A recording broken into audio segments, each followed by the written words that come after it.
두 번째로는 무자본으로 돈 하나도 없이 이 노트북 하나만으로 평생 월 100만원 버는 방법 가르쳐 드릴게요. 다시 한번 강조드려요. 돈 필요 없어요. 무자본 영원입니다. 아니 10분 만에 300만원을 번다고? 아이씨, 어떤 말을 하는지 드러나 보자. 속는 셈 치고 들어보고 있을 거예요. 그래서 제가 여러분들에게 먼저 말씀드려요. 진짜로 10분 만에 300만원 버는 거고요. 물론 300만원이 바로 들어오는 게 아니라 총 3달에 걸려서 들어오는 구조입니다. 이게 뭐냐? 여러분들께 주구장창 말씀드리는 거, 네이버 블로그 말고요. 티스토리 블로그로 광고 수익, 구글의 광고 수익 받아서 구글한테 300만원 버는 방법을 가르쳐 드릴 거예요. 그리고 오늘 이 시간에는 제가 실제로 사용했던 키워드, 그리고 이걸 진짜로 10분 만에 글 하나 썼고요. 300만원 벌었던 방법 가르쳐 드릴게요. 저도 이 키워드가 이렇게 나올 줄 몰랐어요. 그러니까 10분 만에 쓴 거예요. 근데 이게 돈이 됐어요. 소름 돋았어요. 그때 이런 게 돈이 되는 거구나. 여러분도 제가 소름 돋았던 이 경험 바로 하시면 좋겠어요. 그럼 그 키워드가 뭔지 바로 공개할게요. 제가 옆에 이걸 갖다 놨어요. 이게 뭔지 아시나요? 제가 뜯어서 볼게요. 바로 김치입니다. 여러분들한테 리얼하게 보여드리려다가 스튜디오에 김치 냄새가 완전 배버렸어요. 오늘 키워드는 김치예요. 이 김치로 어떻게 돈을 버느냐 궁금하시죠? 이거 지금부터 가르쳐 드릴게요. 10월, 11월, 12월에는요 딱 한국에서만 하는 거죠. 그쵸? 맞아요. 김장철입니다. 이 김장철에 많은 분들이 김치를 담그시는데, 여러분도 해보셨으면 아시겠지만요, 김장할 때 제일 힘든 게 뭔지 아세요? 맞아요. 배추 절이는 거. 특히 전원주택이면 괜찮지만 아파트에서는요 이 배추 절이는 게 보통 일이 아니에요.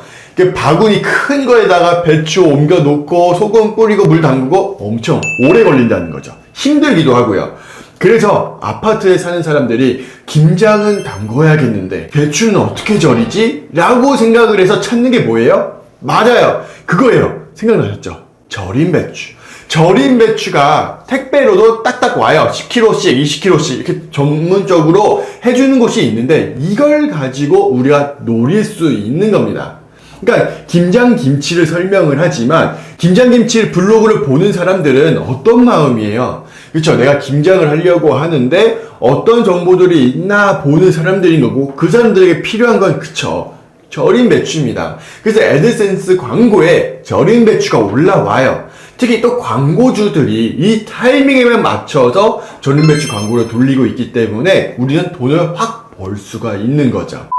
그럼 이거를 제가 어떻게 알게 됐느냐? 저도 몰랐어요. 처음에 몰랐는데 정육점에서 가격을 보고 있었어요. 삼겹살은 한 근에 얼만가, 목살은 한 근에 얼만가, 이거 쭉 보고 있는데 아저씨가 말씀을 하시는 거예요. 이거 조금 있으면 더 비싸져요. 말씀을 하신 거죠. 그분 입장에서는 마케팅을 한 거죠. 지금 안 사면 더 비싸지니까 빨리 사, 이 말을 한 건데 갑자기 궁금해졌어요. 왜 더 비싸져요? 물어봤더니만 아저씨가 하시는 말씀이, 이제 김장철이잖아요. 당연히 비싸지지, 이 말씀을 하셨어요. 그쵸? 김장을 하고 수육 싸먹는 게 그렇게 맛있잖아요. 그래서 많은 사람들이 돼지고기를 산다는 거예요. 저는 여기서 포인트를 얻었어요. 김장? 그거 한번 써볼까? 하고 김장김치를 썼는데, 와, 여기에 사람들이 어마어마하게 몰렸습니다. 제가 그 당시에 노렸던 거는 뭐냐면 구글 상위 노출이 아니라 다음에다가 상위 노출을 시켰어요. 왜? 다음 같은 경우에는 연령대가 50대가 많으세요. 아무래도 30대, 40대 젊으신 분들은 김장 안 하고 사 먹어요. 김치를 그냥 사 먹는데 50대가 넘으시는 분들은 김장을 하신단 말이죠. 그러니까 그거에 딱 맞는 플랫폼은 다음이다. 다음에 연령층이 높은 분들이 많이 활용을 하시니까 다음에 상위 노출해보자 했는데 딱 전략이 맞아떨어졌던 거죠. 어때요? 들어보니까 정말 내 일상생활 속에서 당연한 건데 여러분만 모르고 있었죠? 저는 알고 있었으니까는 10분 만에 300만원 벌었던 거고, 여러분은 몰랐으니까 돈을 못 벌고 있었던 거예요. 이렇게 정보를 어떻게 얻느냐에 따라서 돈을 버느냐 못 버느냐가 나뉘는 겁니다. 그러니까 지금부터는 여러분 일상생활 속에서 돈 되는 게 뭐가 있나 하이에나처럼 유심히 지켜보셔야 돼요. 그래야 돈 벌지 그냥 털레 아무 생각 없이 다니고 있으면 돈 못 법니다. 사실 오늘 가르쳐 드렸던 게 아벡 사이트에서 100만원짜리 강의에서 말씀드리는 키워드예요. 이걸 가지고 인사이트 얻어라 라고 말씀을 드리는 건데, 여러분도 꼭 돈을 버셔서 행복해지셨으면 좋겠어서 제가 공개하는 거니까 이거 꼭 기억하세요. 10월 달에는 김장을 써야 되는 거구나 라고 생각하시면 좋겠고, 그럼 이제부터 뭘 할 거냐, 우리 제자님들이 블로그를 썼던 걸 가지고 이렇게 써야 되는 거구나, 저렇게 쓰면 안 되는 거구나 보여드릴 테니까 그대로 따라 쓰세요. 초보자는요, 고수를 따라만 해도 돈 벌 수 있어요. 2명의 제자님 블로그를 가지고 왔으니까 스타일이 다른 모습을 보면서 나는 어떻게 써야 되는지 보시기 바랍니다. 먼저 다음에 김장김치라고 쳤어요. 왜냐하면 사람들이 다음에 검색을 할 때 어떤 정보를 얻고 싶은지 그 부분을 파악하려고 했던 거예요. 보시면 김장김치를 맛있게 담는 방법, 또 비율, 가격에 대해서 말을 하고 있어요. 그러면 우리는 간단한 거죠. 어떻게 담그는지 레시피랑 그리고 양념 비율을 가르쳐 주면 된다는 거죠. 그래서 우리 제자님께서 어떻게 하셨냐면은 김장김치 맛있게 담는 법이라고 하셨어요. 아까 보였던 그 키워드를 그대로 쓴 거죠. 여기 다음에 보시면 있는 두 번째 키워드를 그대로 작성을 하셨어요. 잘했어요. 그러다 조금 내려보면은 레시피니까 그대로 순서대로 적어주셨어요. 그런데 조금 아쉬운 거는 들어오자마자 봤을 때 그냥 일렬로 쭉 레시피만 있으니까 뭔가 비어 보이잖아요. 제대로 작성한 블로그가 아닌 것처럼 보이죠. 근데 우리 제자님께서 백종원 쿠킹로그에서 가지고 왔다 라고 말을 하면서 아주 좋은 자료를 말씀을 하셨지만 이거를 부각시키지 못했어요. 만약에 저라면 여기 레시피 위에다가 백종원 선생님 사진을 놓는다든지 아니면은 쿠킹로그 그 사진을 갖다 넣는다든지 썸네일로 사용을 할 거예요. 그러니까 이 블로그는 정말 전문적인 내용을 가지고 다루고 있어요. 당신이 이 내용 믿어도 돼요 라는 것을 암묵적으로 보여주는 거죠. 그 사진이 있고 나서 레시피가 있다면 사람들이 이거 괜찮은 거구나, 이 내용이 백종원 선생님이 가르쳐 준 거니까는 오케이 넘어가 보자, 이 생각이 들겠죠. 그러니까 우리 제자님이 잘 하셨지만 한 번 더 체크하셔서 강조하려고 했던 부분을 더 크게 사진으로 부각시키면 좋겠고요. 그리고 우리 제자님 정말 잘 하셨던 게 각자 순서에 맞게끔 사진을 다 넣어주셨어요. 김치 맛있게 담그는 법부터 해서 모든 내용들을 그대로 가지고 오셨죠. 그리고 순서대로 쭉쭉쭉 달성을 했었기 때문에 오케이, 좋습니다. 여기까지는 레시피예요. 근데 한 가지 아쉬운 게 있어요. 우리가 결국에 필요한 거는 레시피만 가르쳐 주는 게 아니라요, 김장김치에서 제일 필요한 거 절인 배추를 파는 거였죠.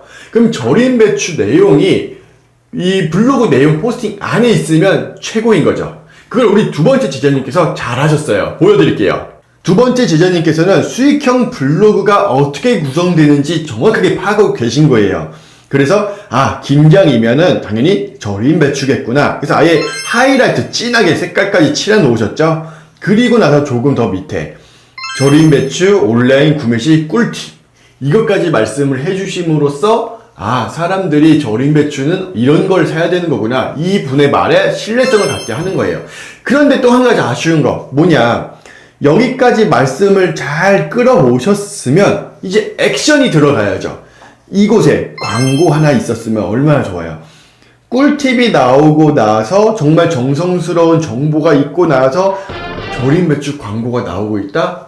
그러면 클릭을 정말 많이 하게 되겠죠. 그런데 이걸 놓치셨어요. 깜빡하셨나 봐요. 오늘 제가 컨설팅 해드린 부분 바로 편집하셔서 광고 넣으시기 바랍니다. 그리고 또 한 가지 아쉬운 점은 결국에는 밑에는 레시피를 말씀을 하셨어요. 근데 아까 우리 첫 번째 제자님은 순서대로 쭉 나열을 하면서 가르쳐 주셨는데, 두 번째 제자님께서는 지금 이 사진이 1번인지 2번인지 3번인지 잘 모르겠어요. 그러면 헷갈려요.